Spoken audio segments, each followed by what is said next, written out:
అబ్బో అబ్బా మా బావ నా కోసం బిస్కెట్లు తీసుకొచ్చాడు. ఇప్పుడైతే స్కూళ్ళు స్టార్ట్ అయిపోయినాయి కాబట్టి పిల్లల్ని మనం ఎంత ఫీజు కట్టి ఏ స్కూలుకి పంపిస్తున్నాం అనేది ముఖ్యం కాదు. వాళ్ళని ఎంత ఫీజు కట్టి ఎంత మంచి ఎడ్యుకేషన్ స్కూలుకి పంపించినా తల్లిదండ్రుల బాధ్యత అతి ముఖ్యమైనది. ఏంటంటే పిల్లలు ఇంటికి రాగానే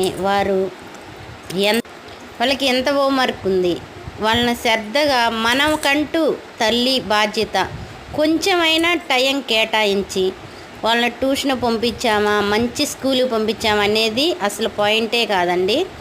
నేనైతే ఖచ్చితంగా చెప్తున్నా, పిల్లల్ని శ్రద్ధగా కనీసం ఒక అరగంట అయినా తల్లి బాధ్యత వాళ్ళ హోంవర్క్లు ఎలా రాస్తున్నారు ఏందనేది కనిపెట్టుకొని ఉండాలి. అది నా అనుభవంతో నేను చెప్తున్నమాట.